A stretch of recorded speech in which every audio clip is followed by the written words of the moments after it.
Bapak Ibu, mari bersama-sama kita memulai sarasehan kita pada sore hari ini dengan bersaat teduh sejenak. Kita bersaat teduh sejenak. Kita menyiapkan hati kita.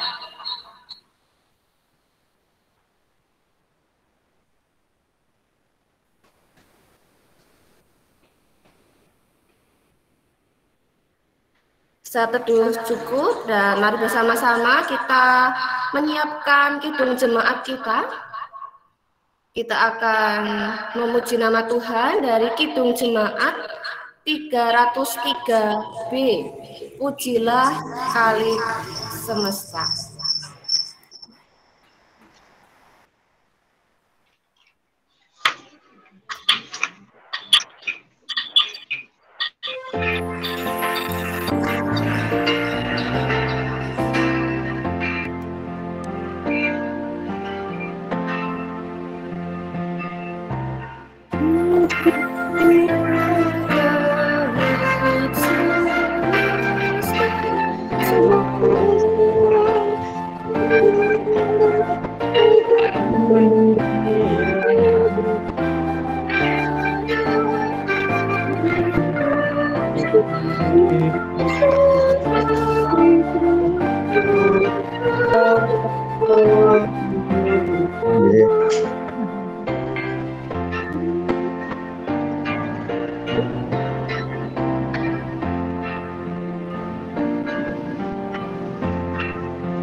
Sumber segala dunia, surga dan bumi, puji Sang Bapa dan Puji. Benar. Kita akan bersama-sama berdoa dan doa pembukaan akan dibawakan oleh Bapak Joko Mesa. Semoga. Bapak Ibu yang dikasihi Tuhan, marilah kita bersama-sama menyatukan hati di dalam doa. Mari kita berdoa. Allah Bapa Surgawi, sungguh kami mengucap syukur atas segala penyertaan-Mu. Engkau memberikan waktu di malam hari ini untuk bisa bersama-sama berkumpul via online, untuk bisa memuji, memuliakan nama-Mu. Terbukti bahwa penyertaan-Mu nyata dalam kehidupan kami.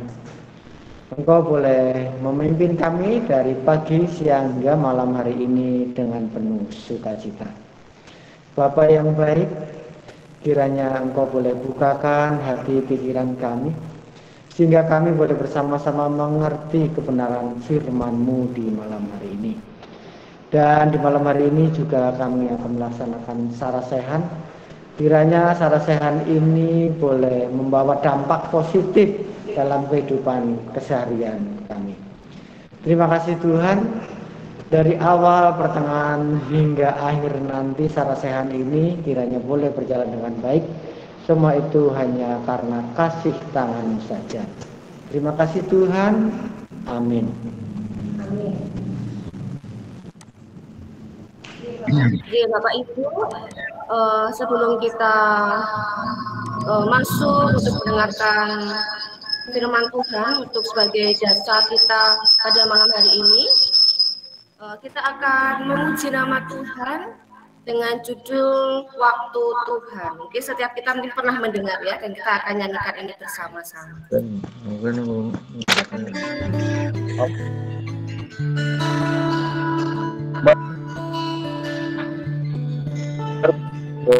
Bila kau izinkan sesuatu terjadi, ku percaya untuk kebaikan. Bila nanti telah tiba waktu,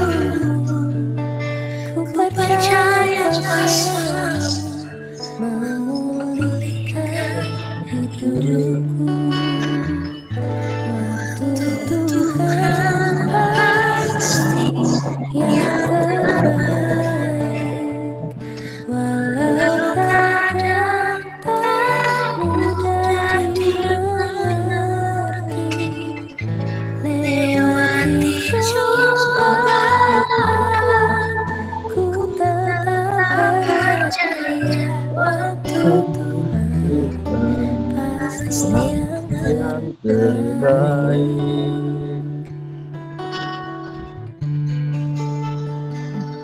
Bila kau izinkan sesuatu terjadi, ku percaya semua untuk kebaikanmu. Bila nanti telah tiba waktumu, percaya kuasa memulihkan hidupku.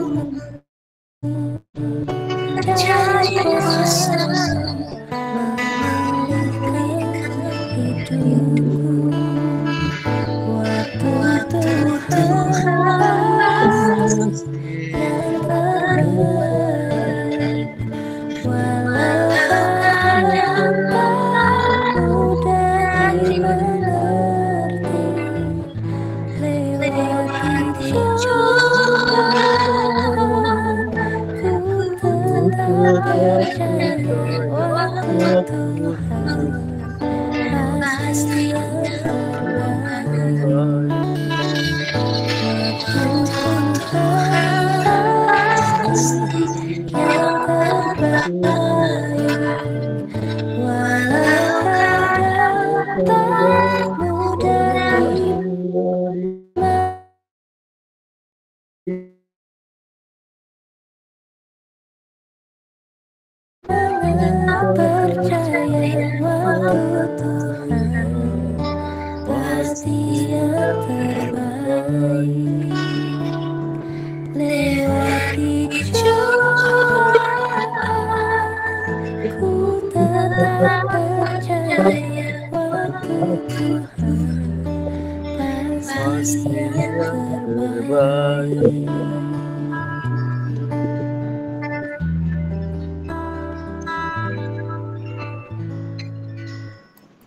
Jadi Bapak Ibu, saya ingin mengajak kita semua untuk membuka Alkitab kita. Sarasehan kita pada malam hari ini akan didasari dengan satu ayat dari Roma pasal 8 ayat 25. Saya akan membacakan untuk kita semua. Tetapi jika kita harapkan apa yang tidak kita lihat, kita menantikannya dengan tekun. Bapak, Ibu, dan Saudara yang dikasihi Tuhan Yesus Kristus, tentu saat ini berita tentang peningkatan paparan COVID-19 itu semakin menghiasi semua media elektronik, media sosial, bahkan media cetak. Dari pagi sampai malam, isinya beritanya tentang paparan COVID-19 yang semakin meningkat. Tentu berita melonjaknya kasus COVID-19 ini membuat sebagian orang menjadi khawatir, menjadi cemas, bahkan ketakutan yang berlebihan.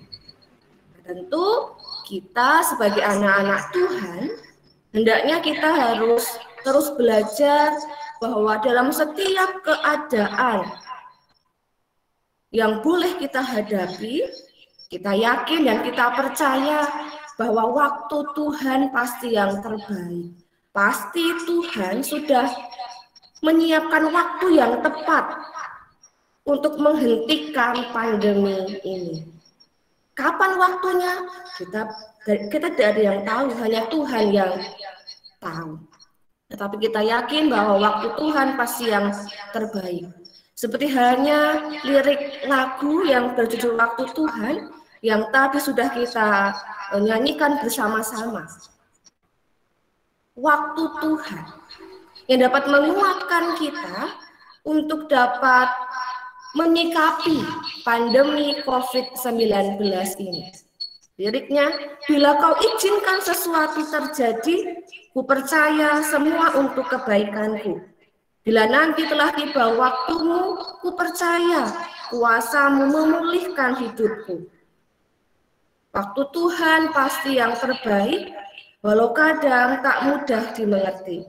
Lewati cobaan, ku tetap percaya. Waktu Tuhan pasti yang terbaik.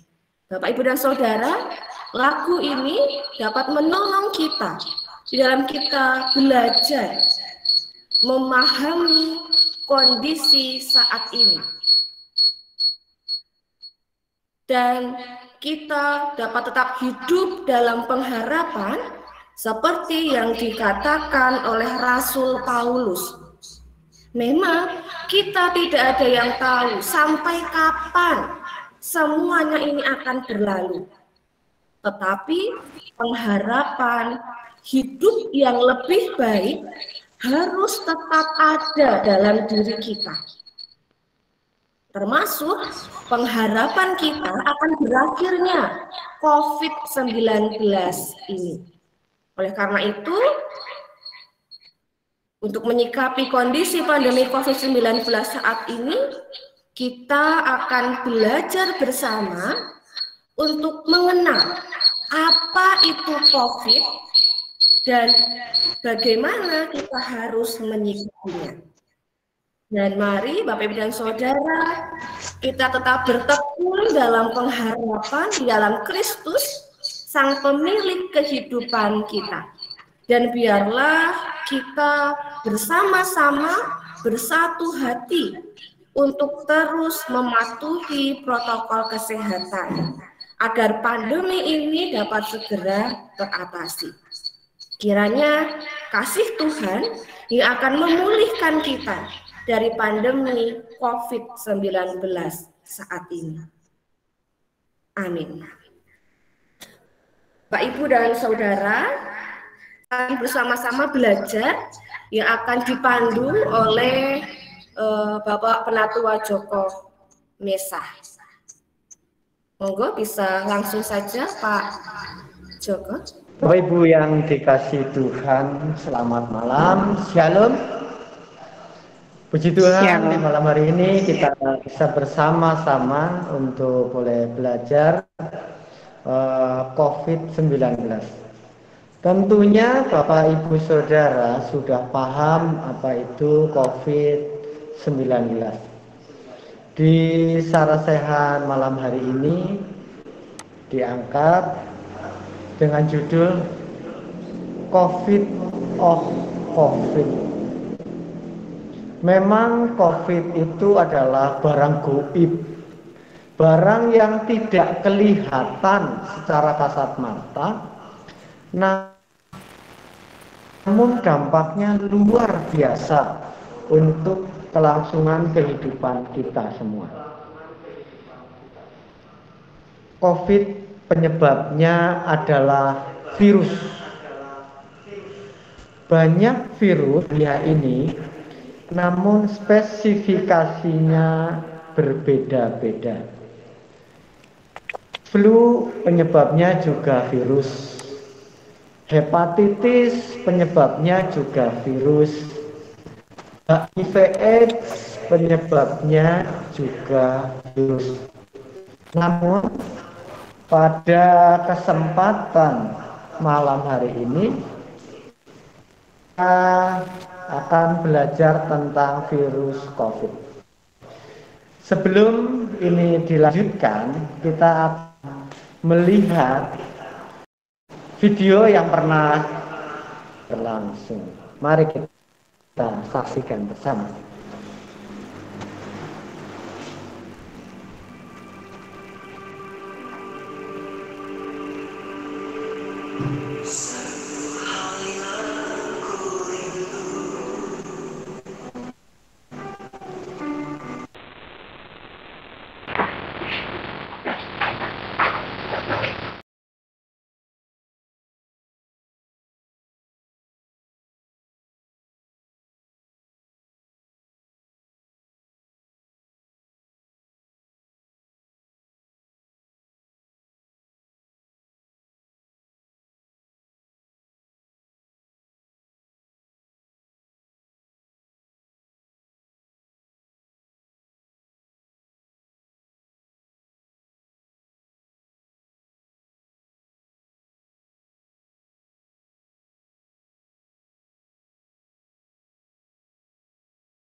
Tuhan yang terkasih, demikianlah tayangan sekelumit protokol kesehatan yang dilakukan di gereja tercinta kita.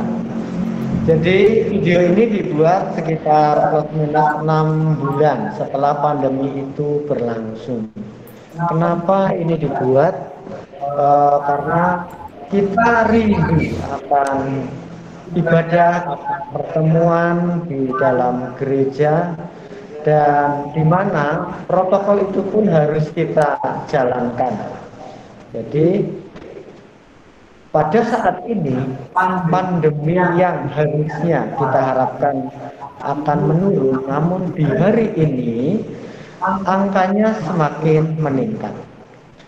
Marilah kita belajar bersama, coba kita lihat bersama di hari ini. Di hari ini ada terkini, rekapitulasi terkini dalam Kabupaten Cilacap. Di hari ini untuk konfirmasi di Cilacap Utara itu ada 80. Di Cilacap Selatan ada 125 dan di Cilacap Tengah 186. Untuk total penambahan di hari ini ada 112 kasus. Dimana kalau Bapak Ibu lihat data-data sebelum hari ini, datanya cenderung meningkat tajam. Bapak Ibu yang dikasihi Tuhan, COVID adalah penyebabnya virus. Di mana virus ini itu menyebabkan terjadinya infeksi pada saluran pernafasan. Saluran pernafasan dimulai dari lubang hidung, dalam hidung, tenggorokan, sampai dengan ke paru-paru. Itu adalah saluran pernafasan, di mana virus ini menyerang di dalam saluran pernafasan tersebut. Ada pun masa inkubasi. Masa inkubasi itu adalah masa tunas atau masa berkembang virus tersebut. Masa inkubasi atau masa berkembangnya yaitu 2 sampai 14 hari. Di mana ketika orang terpapar pertama, orang kontak pertama, orang tanpa keluhan, enjoy saja, yang belum menimbulkan sebuah gejala, sampai dengan orang tersebut menimbulkan gejala, walau itu gejalanya gejala ringan sampai dengan gejala berat. Adapun gejala umum. Gejala umum, gejala yang sering kita rasakan atau pasien rasakan. Itu sebelum COVID pun gejala itu sudah muncul. Gejala secara umum adalah ada flu. Belum ada COVID pun kadang orang sudah flu. Sakit kepala, batuk, nyeri tenggorokan, yaitu nyeri saat menelan ataupun nyeri saat tidak menelan, demam, badan tidak merasa enak atau greges secara orang Jawanya, greges. Lalu di saat ini ada muncul lagi secara umum, gejala umum adalah diare sampai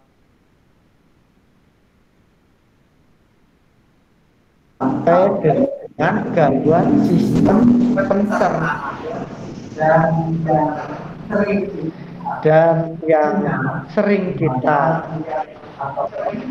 ingat, di mana kita atau orang-orang yang terpapar COVID-19 indera perasa kita tidak bisa membau, kita tidak bisa merasakan asin, pedas, kecut, dan semua rasa kita tidak bisa merasakan. Ketika gejala itu adalah ketika sudah terjadi infeksi paru-paru, yang infeksi itu terjadi demam di mana suhu secara umum itu batuk berlendir atau batuk dengan berdahak. Ketika batuk berlendir, batuk berdahak, di sini produksi daripada sputum atau produksi daripada lendir meningkat, akan menyebabkan sebuah proses di mana pasien itu akan mengalami sesak nafas. Pernafasan itu seperti pernafasan normal, itu pernafasan lebih dari 24 kali per menit, bahkan 30 kali per menit. Kita lihat ketika pasien ini sesak, orang akan cenderung nongkrong. Bahasa Jawanya itu nongkrong, terengah-engah. Nah, ini adalah sebuah infeksi paru-paru yang mulai masuk ke dalam gejala berat, di mana infeksi paru-paru ini di dalam pemeriksaan ada suara ronti, atau ada suara wheezing, atau ada suara-suara yang tidak normal di dalam paru-paru. Nah, infeksi paru ini yang kita sebut dengan pneumonia. Mari kita bisa lihat di mana di sini ada gambaran paru-paru normal dan gambaran paru-paru pneumonia atau infeksi pada paru-paru. Kita bisa amati di sebelah kiri adalah paru-paru normal, di sebelah kanan adalah paru-paru dengan infeksi atau pneumonia. Bapak Ibu Saudara bisa lihat yang sebelah kiri, itu tampak hitamnya rata, tampak hitamnya bersih. Di sebelah kiri yang paru normal itu, yang sebelah kanannya itu ada sedikit gambaran putih. Itu adalah di mana di paru sebelah kiri terdapat jantung. Maka dari itu paru-paru yang sebelah kiri tertutup jantung dan gambarannya itu gambaran putih. Kita bisa bandingkan dengan paru-paru yang gambar sebelah kanan, di mana separuh dari paru sebelah kiri itu hilang, di mana paru-paru yang sebelah kanan, lobus kanannya, yang kalau kita lihat, kita bandingkan dengan yang kiri, itu full gambarnya hitamnya sampai bawah. Ternyata yang sebelah kanan, lobus paling bawah itu hilang. Ini yang kalau kita bisa pahami adalah infeksi paru-paru yang sudah sampai dengan terjadi infiltrat atau kerusakan jaringan paru-paru. Kiranya dengan gambaran ini Bapak Ibu Saudara bisa sedikit paham bagaimana kondisi normal paru-paru secara radiologis, ronsen, bagaimana gambaran paru-paru. Adapun penularan atau paparan virus COVID-19 ini yaitu dengan percikan air liur pengidap atau percikan air liur orang yang terpapar COVID-19. Ketika pasien itu bersin, pasien itu batuk, Yang selanjutnya adalah ketika kita menyentuh atau kontak atau pegang orang-orang yang terpapar infeksi, di mana kenapa protokol itu kita tidak boleh kontak dengan orang lain, di mana ketika kita yang harusnya bersalaman, kita cukup angkatkan tangan seperti ini dan mengangguk, serta kita tidak kontak secara langsung. Yang selanjutnya adalah menyentuh mata, hidung, dan memegang mata setelah kita sentuhan dengan pasien yang terpapar COVID-19. Karena virus ini bisa masuk ke dalam tubuh kita melalui hidung, melalui mulut, melalui mata. Kita diwajibkan untuk melindungi wajah kita dengan menggunakan masker, visel, atau kaca mata. Nah, di sini adalah pentingnya protokol prokes untuk mencegah atau berupaya untuk kita tidak terpapar dengan virus 19. Bagaimana ketika kita merasakan keluhan seperti gejala di atas? Apa yang harus kita lakukan? Di saat ini orang cenderung enggan untuk mendekat ke layanan kesehatan, apalagi ke rumah sakit, karena ada pemikiran bahwa orang masuk ke rumah sakit nanti di COVID kan. Ini adalah bahasa masyarakat, tetapi kita mencoba untuk belajar, untuk memahami ketika bahasa masyarakat itu yang kurang tepat, kita nanti bisa melihat apa sih standarnya orang itu dikatakan suspek. Nah, ketika kita sudah merasakan gejala tadi di atas, kita bisa pergi ke layanan kesehatan. Dalam hal ini bisa puskesmas, bisa klinik, atau layanan kesehatan lain, atau rumah sakit. Namun di dalam layanan di rumah sakit ada dua pelayanan untuk rawat jalan atau pelayanan untuk rawat inap, di mana standar pelayanan untuk rawat inap, standar untuk pelayanan rawat inap atau rawat jalan, ketika kita datang ke puskesmas dengan keluhan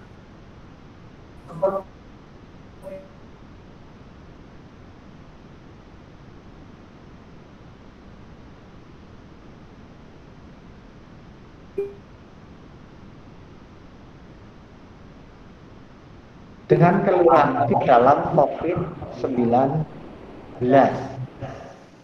yang dilakukan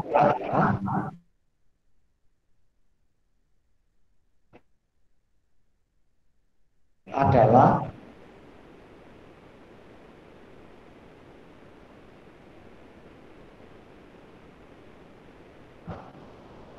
rapid jadi sudah tidak direkomendasikan. Karena apa?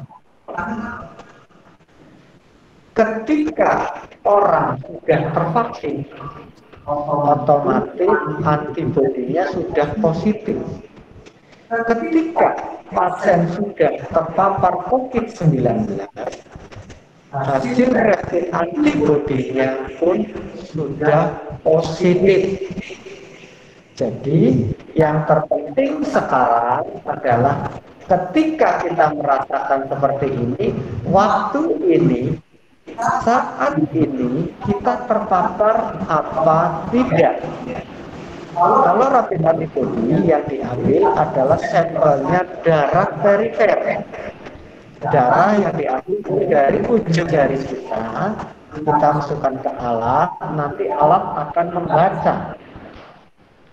Namun yang sekarang adalah yang direkomendasikan ada dua, rapid antigen dan rapid PCR dan PCR.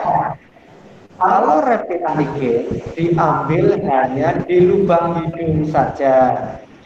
Lubang hidung diambil sampelnya, lalu kita masukkan ke dalam alat yang sudah ada cairannya, ada bakternya. Nanti di situ akan membaca bahwa pasien tersebut saat ini terpapar atau tidak. Ini pun juga berkaitan dengan saya kontak hari pertama, saya kontak hari ketiga, saya kontak hari kelima pun itu hasilnya akan berbeda. Ketika kita kontak pertama, hari pertama, kedua, mungkin itu masih negatif. Maka dari itu, antara rapid antigen dan PCR itu akan beda. Karena di dalam antigen itu hanya colok hidung, ketika PCR adalah colok hidung dan tenggorokan. Di mana di fisik kelihatan, di tenggorokan akan kelihatan. Di mana hasilnya lebih akurat. PCR itu adalah yang direkomendasikan untuk dilakukan sebuah pemeriksaan. Namun di saat ini secara screening, ketika pasien masuk ke layanan kesehatan atau di rumah sakit yang untuk karantina, contohnya di IGD, itu sejak pandemi, ketika pasien datang sebelum diperiksa, kita sudah melakukan screening antigen. Ketika antigen positif, kita tindaki dengan pemeriksaan laborat dan ronsen toraks. Bisa terjadi rapid antigen negatif, namun hasil laboratorium di dalamnya ada yang disebut didimer. Didimer itu menunjukkan angka maksimal 300. Ketika lebih dari 300, berarti terjadi sebuah peningkatan. Apa itu didimer? Didimer itu adalah proses penggumpalan darah menjadi sebuah kekentalan di dalam darah. Maka dari itu, ketika orang-orang COVID dengan didimer tinggi cenderung akan kurang bagus karena suplai oksigen ke dalam seluruh tubuh, ke dalam sistem pernafasan akan terganggu.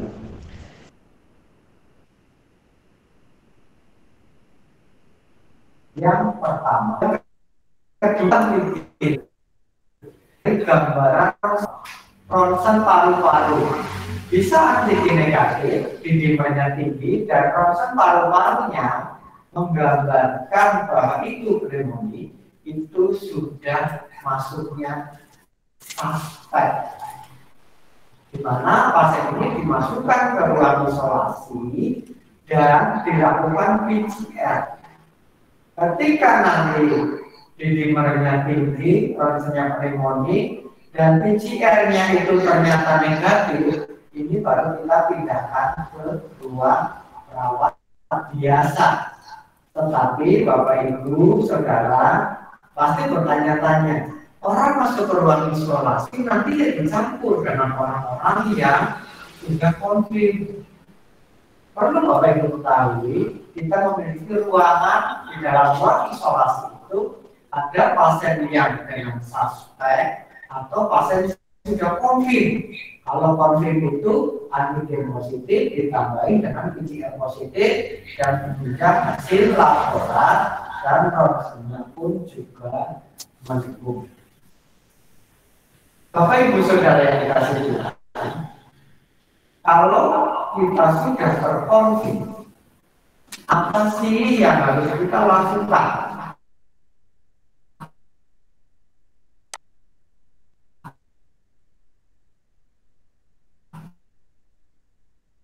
Apa tidak ada pada tanggal kita karena family terkonflik, kita wajib menghubungi gugus COVID setempat. Di mana gugus COVID setempat ini sudah melink dengan puskesmas setempat, sudah melink dengan tim COVID kabupaten.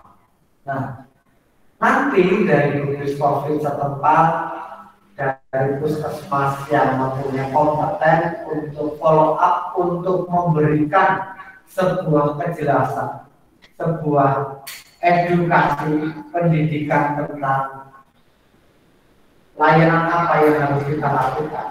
Ketika orang itu terkonfirm antigen positif atau PCR-nya dia positif, dia tanpa gejala, gergas-gergas di botol, batuk pilek di botol, bersin di botol, atau mungkin ya ada bersin, ada batuk, tetapi makan, minum masih dapat, masih bisa, itu dengan gejala-gejala ringan nanti bisa dilakukan isoman atau isolasi mandiri di rumah.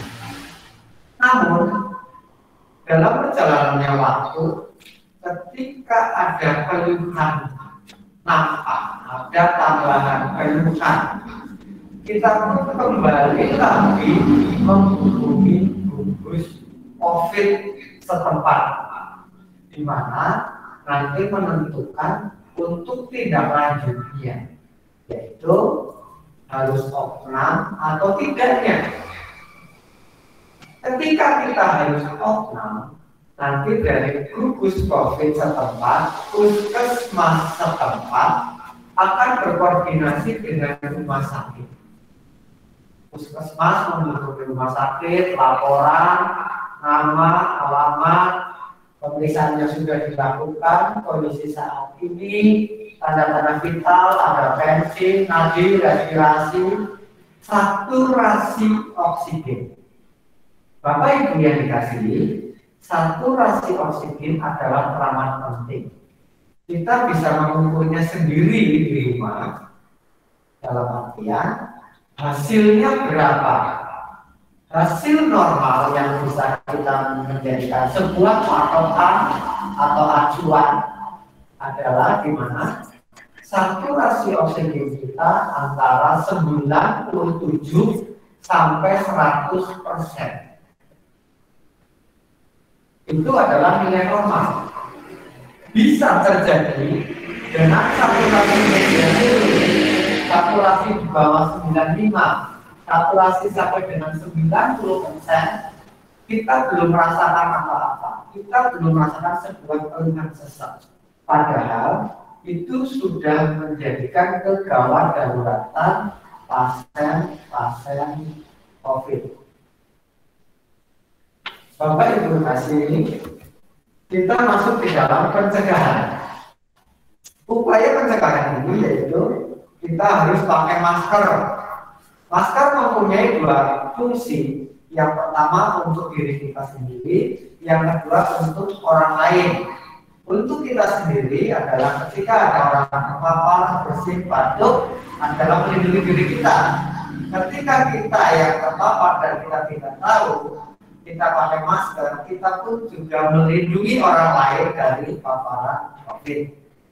Yang kedua adalah mencuci tangan. Bapak Ibu saudara sekalian pasti sudah paham bagaimana cara mencuci tangan yang baik.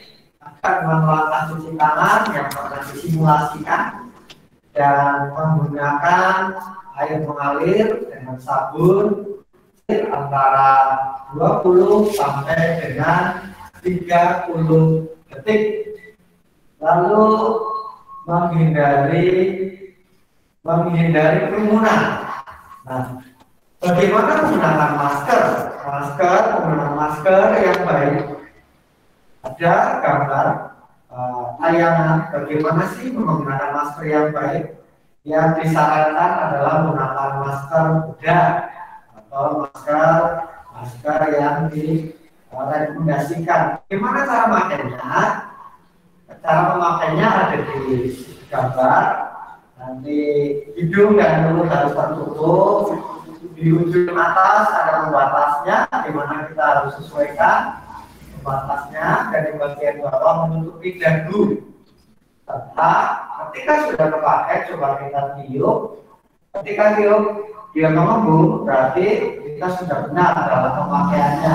Dan bagaimana cara mengalihkannya, itu pun kita lihat bagaimana cara mengalihkannya yang benar. Dan masker, kita bisa menggunakan satu masker atau dua masker.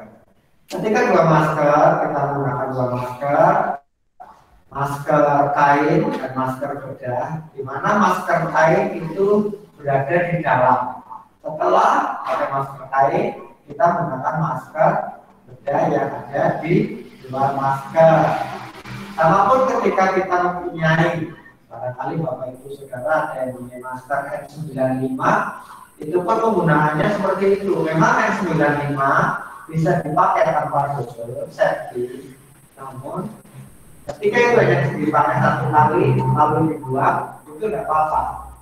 Tapi ketika itu N95-nya dipakai lagi, kita harus double lagi dengan masker yang ada di luarnya, dengan tujuan yang dalam N95 bisa kita pakai kembali dan yang di luar bisa kita buang. Yang keempat adalah menghindari kontak langsung, di mana kita tidak boleh bersentuhan, berjabatan tangan kepada siapapun orang yang ada.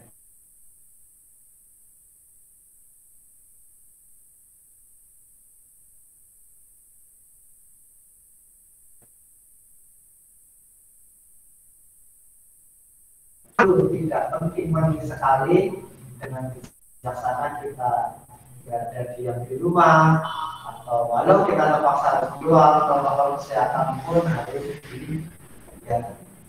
Yang keenam adalah meningkatkan imunitas. Imunitas di sini adalah kita makan secara teratur,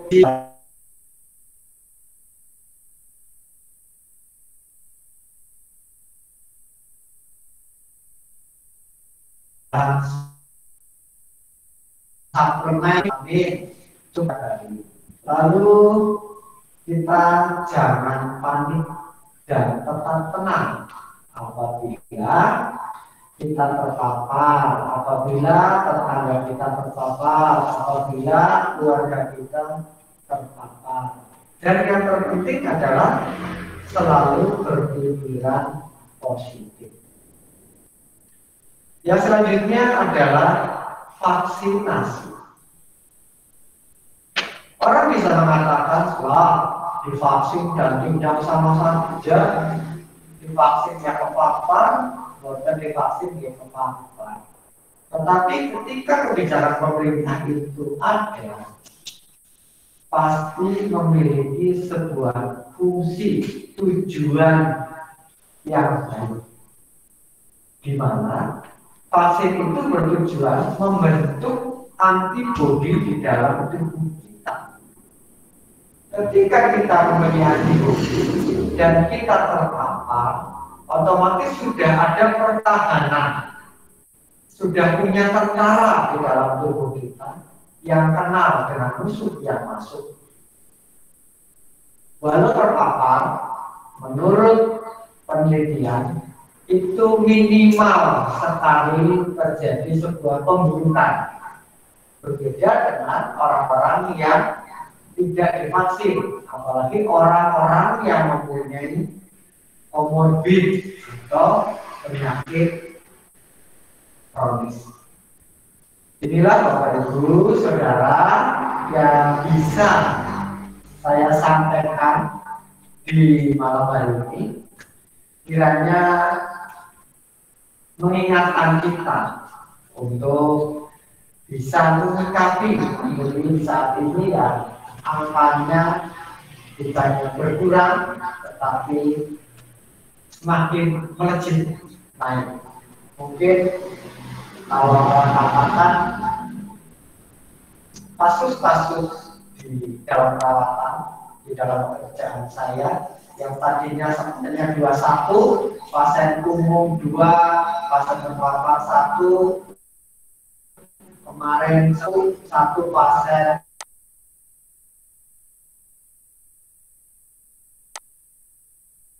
terpapar sudah gol terus, pasien masuk positif dari 15 pasien yang masuk di jaga pagi, 13 pasien positif. Dengan adanya ini, marilah kita bersama-sama untuk bisa saling menjaga, saling berprotokol kesehatan untuk pandemi ini supaya cepat. Oke, Bapak Ibu. Kira-kira tadi dari penjelasan yang disampaikan oleh Pak Joko, mungkin ada yang kira ini aja Pak Joko atau Bu Pendeta. Terima kasih. Iya, terima kasih Pak Nuno. Varian-varian COVID dari COVID pertama itu muncul sampai dengan COVID yang terakhir ini. Dan untuk varian India itu memang banyak ditakuti karena keganasannya atau keaktifannya atau daya tularnya itu akan lebih, yaitu adalah varian Delta. Nah, seperti yang kemarin diberitakan pada waktu itu, ketika ada ABK masuk ke sini, Pak Bupati sudah memberitakan waktu itu bahwa tenaga kesehatan Cilacap terpapar varian baru yang dari India. Namun pada waktu itu sebenarnya file data itu belum ada yang menyebutkan bahwa nakes kita terpapar. Dan ketika data itu keluar, puji Tuhan, semua nakes kita itu tidak ada yang terpapar varian baru. Sampai saat ini pun, bahwa di Cilacap ini saya belum mendengar bahwa varian baru itu ada di kabupaten kita. Nah, penanggulangannya atau tata caranya untuk menghindari adalah sama, Pak Mano. Jadi ya tetaplah protokol kesehatan, tetaplah jaga imun, tetaplah jaga kontak. Untuk kerumunannya juga itu harus kita waspadai. Dan varian yang baru Delta ini memang dia lebih cepat menular dan gejalanya adalah cenderung lebih berat, lebih cepat terjadinya dibandingkan dengan varian-varian yang lama. Mungkin itu Pak Nono yang bisa saya sampaikan. Terima kasih.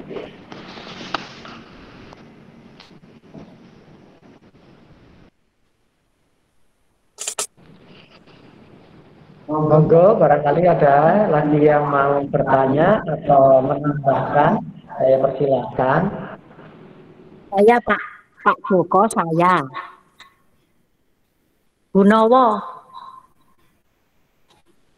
Joko. Iya, Mbak. Monggo. Pak Joko, nyuwun ini kalau saya sudah divaksin 2 kali, kalau pergi ke keluar kota, lapar Pak.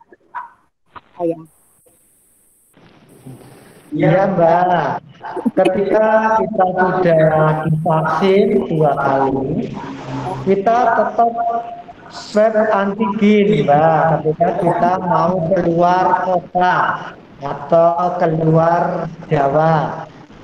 Tujuannya bahwa itu menerangkan di saat ini badan kita aman.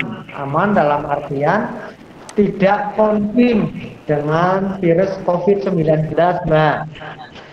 Karena orang-orang yang tervaksin pun, teman-teman saya yang sudah divaksin pun, ada beberapa yang konfirm sampai 2 kali. Namun tanpa gejala, tanpa keluhan. Nah, ini yang menjadikan sebuah perhatian kita, di mana kita tidak merasa keluhan, namun kita membawa. Nah, kenapa kalau keluar kota, keluar Jawa pun kita harus swab antigen minimal, syukur-syukuran PCR. Jadi itu yang dimaksud. Ketika saat ini, hari ini 1, 2, 3 hari kita aman. Nah, itulah yang memberikan sebuah alasan kenapa orang-orang yang keluar kota atau keluar Jawa ada sebuah protokol atau aturan untuk di swab. Itu Mbak yang memberikan sebuah tujuan. Matur nuwun Mbak. Sami-sami matur suwun. Selamat malam Pak Joko. Selamat malam Pak Joko. Selamat malam Pak Joko. Selamat malam Pak Joko. Selamat malam Pak Joko. Halo. Selamat malam Pak Joko. Pak Jurusan. Selamat malam Pak. Sehat-sehat ya. Pak Jurusan Pak Joko. Nggih, monggo Pak. Iya, bagaimana Pak Joko untuk mengenali komorbid? Cara mengenali komorbid bagaimana Pak Joko? Kok kurang jelas ya suaranya ya? Kita penyakit komorbid Pak Joko. Komorbid, untuk mengenali komorbid bagaimana? Oh, komorbid. Ya. Oh ya. Yang dimaksud komorbid ini adalah ketika orang itu memiliki penyakit penyerta atau yang bisa memberatkan sebuah kondisi. Contohnya, mungkin dia mempunyai diabetes atau mungkin dia mempunyai infeksi paru yang lain, dalam artian sebagai contoh TBC paru, atau mungkin orang itu memiliki penurunan imun seperti pasien-pasien dengan HIV/AIDS, atau pasien itu mempunyai penyakit jantung kronis, atau mempunyai riwayat hipertensi, tensinya tinggi. Nah, orang-orang yang demikian itu akan lebih rentan dibanding orang yang tidak mempunyai penyakit penyerta atau penyakit yang diderita sudah lama atau penyakit yang selama ini itu ada pada orang tersebut. Tetapi yang terpenting adalah kita tetap protokol kesehatan, berupaya dimana kita jangan sampai, kalau bisa diminta kita tidak terpapar. Ketika terpapar, tetap tadi seperti yang sudah saya sampaikan apa yang harus dilakukan, kita harus kemana, seperti apa, itu mungkin seperti itu Pak Besar. Terima kasih Pak Besar. Sama-sama, terima kasih. Monggo Bapak Ibu yang lain barangkali ada yang ditanyakan. Pak Joko, saya mau tanya. Monggo Mbak. Ya, kalau orang yang kena COVID tanpa gejala, nah untuk kita orang itu bisanya ngerti itu mengandung apa itu punya tanpa gejala, tanpa swab, itu dari mana, misalnya ada gejala batuk apa pilek, apa pusing dan sebagainya. Tanpa gejala tapi gejala yang minim itu dari mana? Maksudnya OTG. Ya, Mbak. Selamat malam, Mbak. Jadi kita hidup berdampingan ketika pasien itu masuk ke rumah sakit atau pelayanan klinik atau yang jaga, itu baru kita jangan-jangan pikiran kita kan seperti itu, jangan-jangan saya konflik. Tetapi ketika kita tidak merasakan apa-apa, kita enjoy saja. Kita tidak akan merasa untuk apakah saya terpapar. Nah, salah satunya untuk kita tahu adalah dengan melakukan swab antigen minimal. Jadi kita tahu bahwa saat ini kita kalau tidak pakai swab, kalau kita tidak swab, kita tidak akan tahu kita terpapar apa tidak. Karena orang di swab pasti orang mau keluar kota atau keluar Jawa atau dia ada keluhan. Walaupun keluhan ringan, itu kita tetap harus waspada. Nah, ini sebagai contoh, Mbak, sebagai contoh. Ketika waktu itu Bapak Bupati memberitakan berita bahwa nakes RSUD nakes Kabupaten Cilacap terpapar, ruangan kami, ruang gawat darurat itu melakukan swab massal, swab PCR massal dari 50 orang kru itu 16 positif, tidak ada gejalanya sama sekali. Dokter masih dinas, hasilnya keluar positif, perawatnya masih dinas, hasilnya positif, CS-nya masih dinas, hasilnya positif. Nah, ini yang dinamakan screening, Mbak. Screening adalah pemeriksaan awal bagi orang yang terpapar, bagi orang yang berkeluhan dan tidak berkeluhan. Maka dari itu, kita wajib untuk mematuhi protokol yang pemerintah wajibkan, pakai masker, kita hindari kerumunan, kita hindari kontak. Nah, ini upaya kita agar kita tetap sehat. Otomatis ketika kita bergejala nggak akan kita berobat atau inisiatif untuk swab. Itulah yang bisa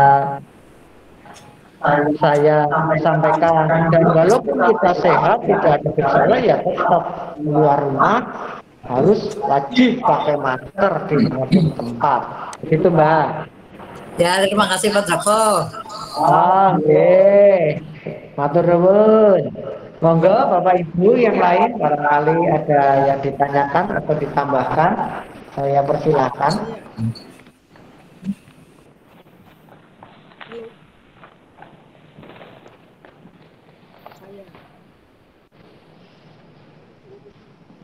Kalau misalnya masih ada, disampaikan. Itu malah mau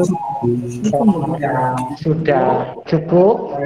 Saya terima kasih dan nanti akan saya mau tanya. Burumi, Burumi. Burumi, selamat malam, Burumi. Selamat malam. Terima kasih untuk paparan yang bagus. Pertanyaan saya dilanjutkan dari pertanyaan Bu Nowo tadi.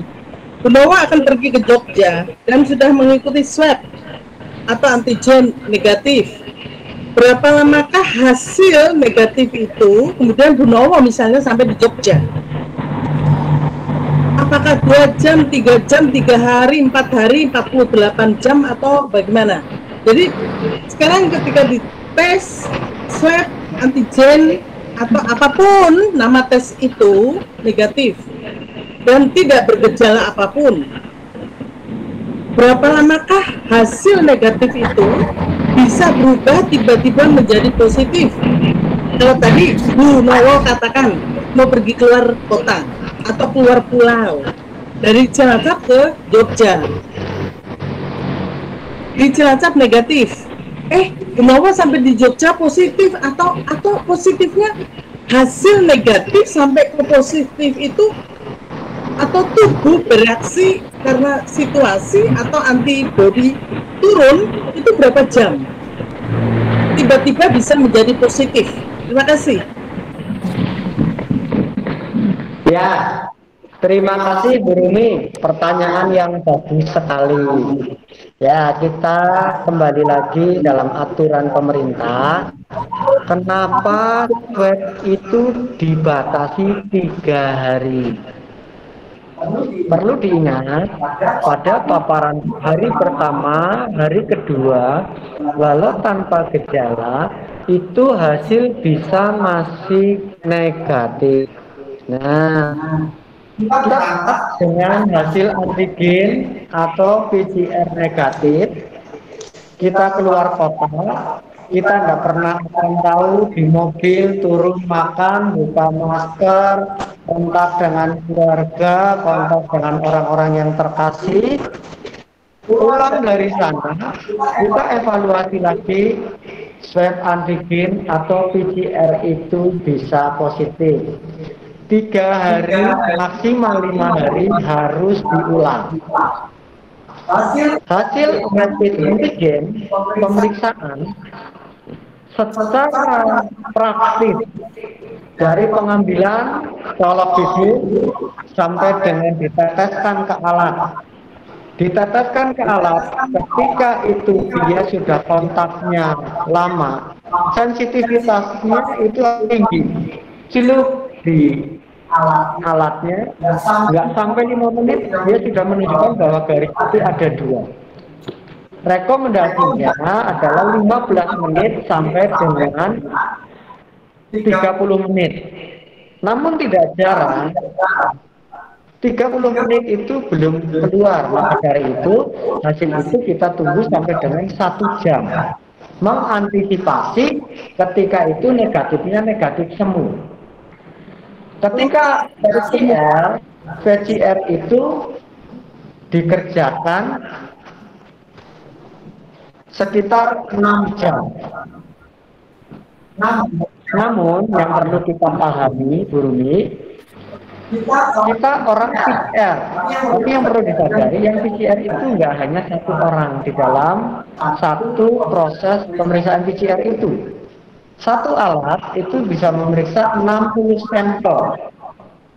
Tetapi rumah sakit umum khususnya dia mendapatkan dari puskesmas, dari klinik dan lain sebagainya hanya bisa 2 kali running, hanya jam 10 dengan jam 2 siang. Jadi kita hanya 2 kali running.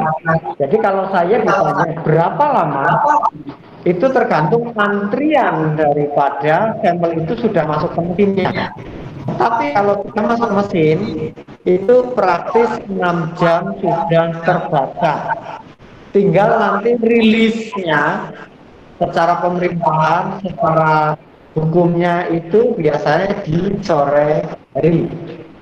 Mungkin begitu Bu Rumi. Jadi di dalam proses antigen negatif tetap sekurang dari bepergian, antigennya kita tetap, kalau ingin meyakinkan kita cek ulang dari hari pertama minimal 5 hari dari tes pertama kita ulang kembali untuk meyakinkan bahwa walau tanpa gejala itu kita negatif atau positif. Karena tetap ada sebuah kemungkinan kita terpapar. Jadi kita nggak bisa membentengi aku orang bakal kena, nggak bisa. Jadi kita tetap protokol, itu yang terpenting Bu Rumi. Mungkin itu Bu Rumi. Barangkali ada yang ditanyakan lagi Bu Rumi, monggo saya persilahkan. Kalau tidak ada, saya mau bertanya lagi. Monggo Bu, dipersilakan suaranya mungkin bisa agak dikeraskan ya Bu. Pertanyaan saya sederhana sebenarnya, siapa saja bisa menjawab. Kita sudah tahu swab, PCR, dan gejala-gejala COVID seperti apa. Gejala-gejala ketika seseorang terpapar. Lalu bagaimanakah kita sebagai orang yang sehat setelah mendengar ini semua, bisakah kita menjadi influencer? Maksud saya begini, kalau ada orang lain tidak menggunakan masker, kita bisa mengingatkan, ayo dong pakai masker misalnya. Alah masker, gue ngapa? Wedi karo virus orang keton B, gitu, misalnya. Lalu, lanyong nek mengko nganggo masker sesat satu. Kemudian lo kono nek orang nganggo masker bakul misalnya penjual. Nek kono orang nganggo masker mengko kena COVID. Lanyong nek ora dodan, bojoku mangan apa? Anakku mangan apa? Nah, apakah mungkin kita, apa tugas kita sekarang sebagai warga masyarakat, sebagai tetangga? Misalnya ada tetangga yang sakit, terpapar, tidak bisa jualan, tidak bisa beri makan anak, istri. Lalu apakah kita diam saja? Oh, sing lara kowe ini urusan apa aku? Lalu bisakah kita berbuat sesuatu kepada orang itu? Nah, kalau kita berbuat sesuatu kepada orang itu, kalau kita bisa berbuat sesuatu untuk orang itu, apa yang kita bisa lakukan? Ya. Jadi apa yang harus kita lakukan sekarang? Bisakah kita menjadi agen, pengingat? Agen perubahan, kita berubah dari diri kita sendiri dengan 5M.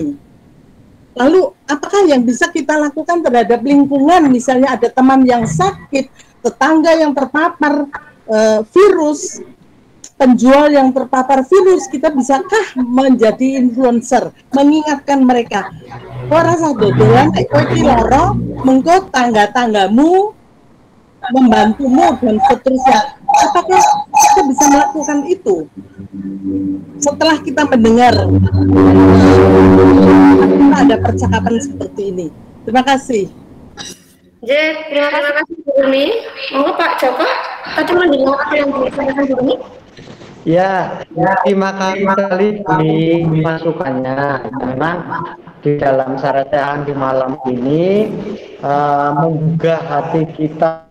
Ketika kita digugah di malam hari ini, kita saretehan bersama bagaimana kepedulian kita sebagai anak-anak Tuhan untuk bisa bersama-sama memutus rangkaian pandemi yang sedang berlangsung ini. Mengingatkan untuk kita pakai masker, mengingatkan kita patuh protokol, dan ketika ada tetangga kita yang sakit atau tetangga kita belum keluhan-keluhan yang kita tidak paham, ya paling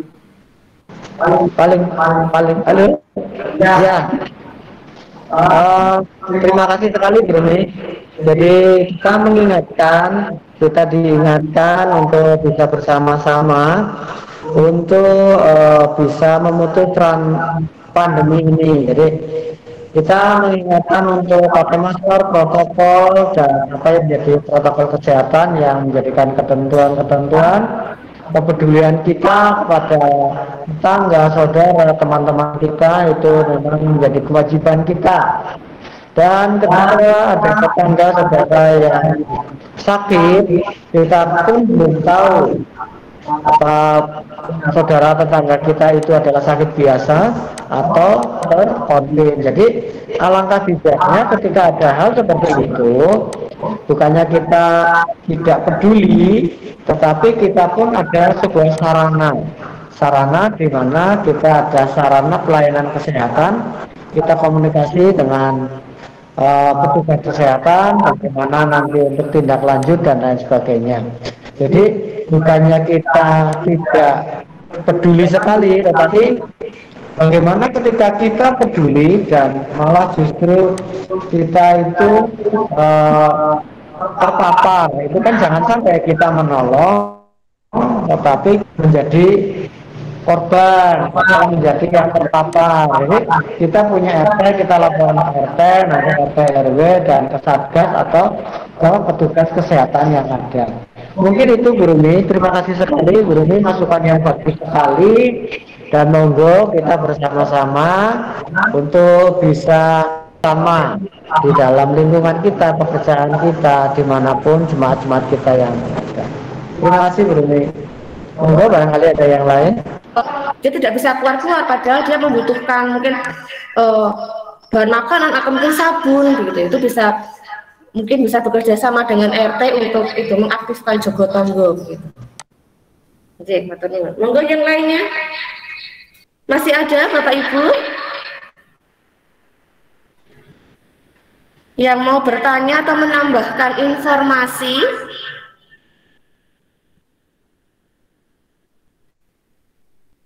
Cukup?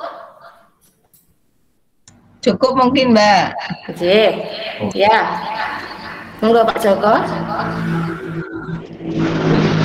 Ya, terima kasih Bapak Ibu yang dikasih Tuhan. Kiranya secara sehat di malam hari ini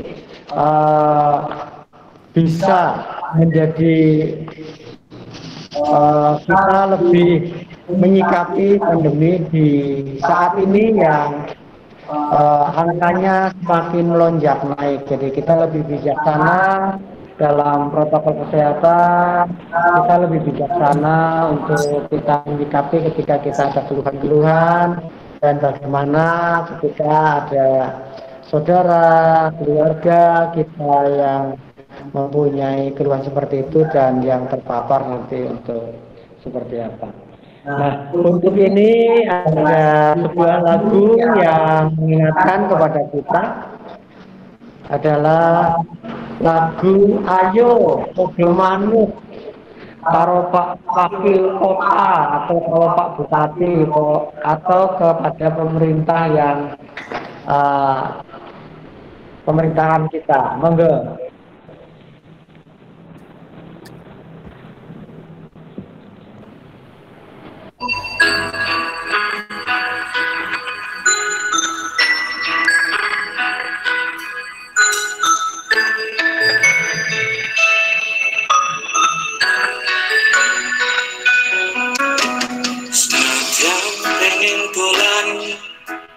Nongkrong jalan-jalan nanging nengati tansah kelingan kahanan saiki ojo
Ya, terima kasih Bapak Ibu Saudara, kiranya lagu itu mengingatkan pada kita untuk tetap jaga protokol, taat peraturan apa yang pemerintah tetapkan untuk kebaikan kita semua. Terima kasih.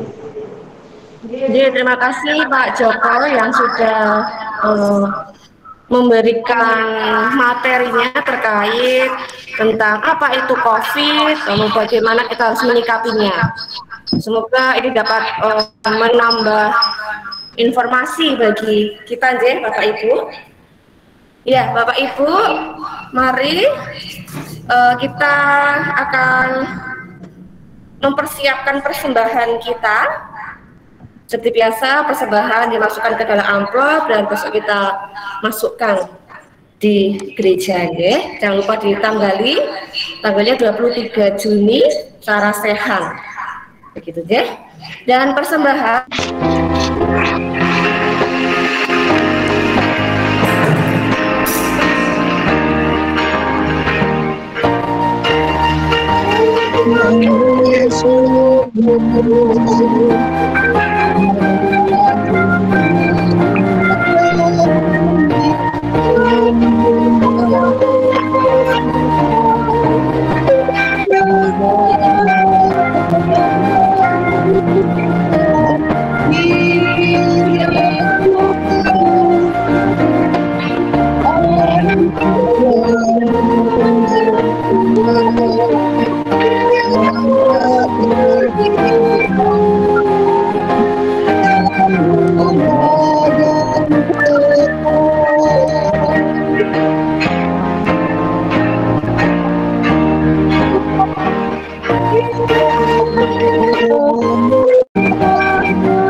Bapak Ibu, mari kita bersatu hati untuk kita berdoa.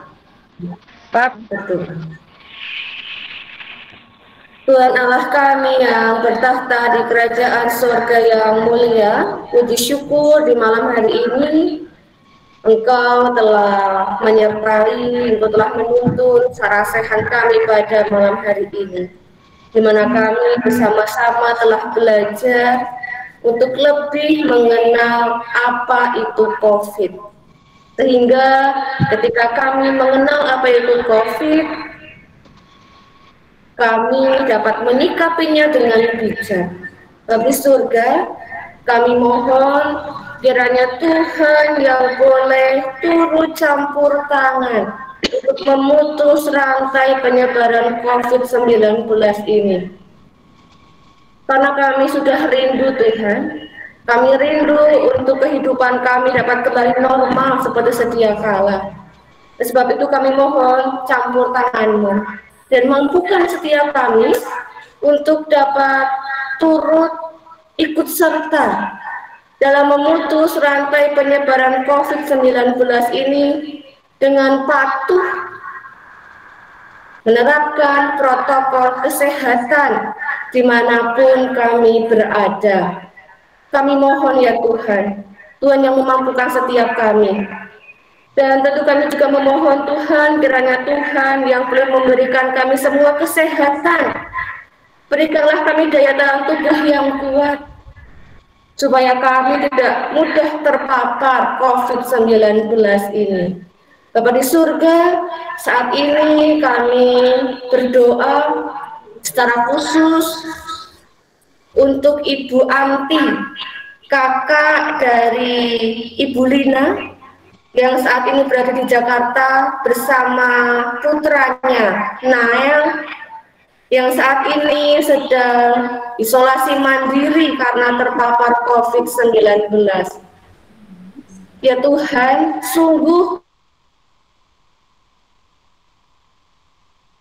Tuhan yang boleh memulihkan Bu Anti dan juga Nael. Kami mohon ya Tuhan, melalui setiap makanan, obat-obatan, vitamin yang mereka konsumsi, Engkau jadikan sebagai perantara kesembuhan untuk mereka. Dan tolonglah mereka untuk dapat ikhlas, untuk dapat menerima kondisi mereka saat ini, dan mampukan mereka untuk dapat tetap tenang dan terus berpengharapan kepadamu. Kami mohon ya Tuhan. Kami juga berdoa untuk suami dari Bu Anti yang tentu senantiasa mendampingi. Biarlah Tuhan juga yang boleh memberikan dia kesehatan. Bapa di surga, kami juga berdoa untuk seluruh tenaga medis yang bertugas di rumah sakit, puskesmas, klinik, laboratorium. Kami mohon Tuhan yang boleh menjaga mereka. Berikan mereka daya tahan tubuh yang kuat, berikan mereka semua kesehatan. Karena ketika mereka sehat, mereka dapat menjalankan tugas mereka dengan baik. Kami mohon Tuhan, Tuhan yang boleh menjaga mereka. Dan kami juga berdoa untuk saudara-saudara kami, orang tua kami, anak, cucu, menantu kami yang berada di luar kota. Kami mohon Tuhan, Engkau juga yang boleh menjaga mereka, melindungi mereka. Dan berikanlah kami semua rasa tenang dan damai sejahtera di dalam menghadapi pandemi COVID-19 ini. Sungguh ya Tuhan, kami menyerahkan kehidupan setiap kami ke dalam tangan kuasa-Mu. Biarlah Engkau yang senantiasa menjaga, melindungi, dan memberkati kami. Bapa di surga, pada malam hari ini, kami juga mengucap syukur karena Tuhan izinkan kami untuk dapat mempersembahkan sebagian dari berkat pemberian-Mu. Kiranya Tuhan yang boleh mensuci kuduskan persembahan ini, sehingga layak untuk hormat dan kemuliaan nama-Mu. Kami berdoa untuk saudara kami yang mengelola persembahan ini, ya Tuhan berkati, Tuhan beri kemampuan dan kebijaksanaan, sehingga dapat mengelola persembahan ini dengan baik dan penuh dengan tanggung jawab. Bapa di surga, inilah kami, mampukan kami untuk terus berpengharapan kepadamu, terus mengimani waktu Tuhanlah yang terbaik. Meski saat ini kami belum tahu, masih bertanya-tanya kapan pandemi ini selesai, tapi kami percaya Tuhan sudah menetapkan waktu yang terbaik, yang tepat untuk menghentikan pandemi ini. Bapa di surga, bukan kami dan terus dapat percaya akan kuasa-Mu.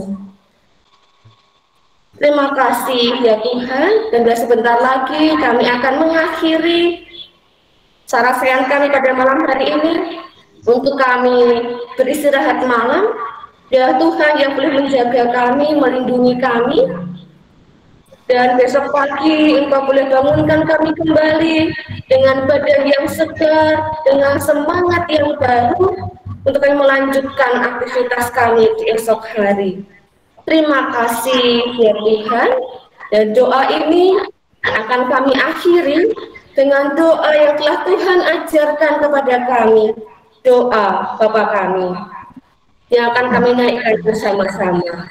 Bapa kami yang ada di surga, dikuduskanlah datanglah kerajaan-Mu, jadilah kehendak-Mu di bumi seperti di surga. Berikanlah kami pada hari ini makanan kami yang secukupnya, dan ampunilah kesalahan kami, seperti kami juga mengampuni orang yang bersalah pada kami. Dan janganlah membawa kami dalam pencobaan, Tapi lepaskanlah kami daripada yang jahat. Karena Engkau lah yang punya kerajaan dan kuasa dan kemuliaan sampai selama-lamanya. Amin. Bapak Ibu, kita akan mengakhiri dengan bersama-sama memuji nama Tuhan dari Kidung Jemaat 440 di badai topan dunia. Kiranya lagu ini juga dapat menjadi kekuatan dan penghiburan bagi setiap. Ya. Orang-orang merembah.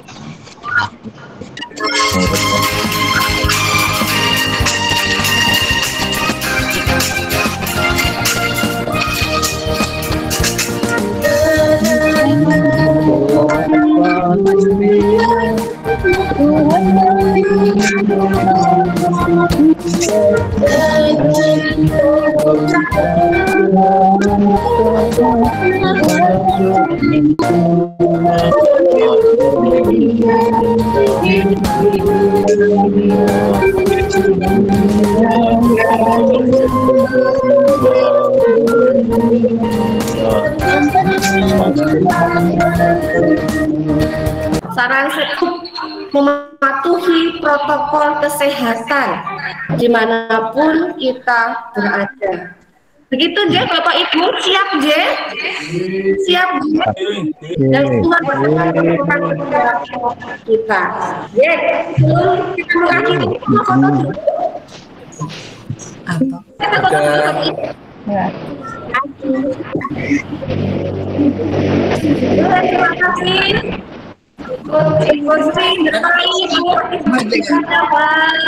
Pak Joko.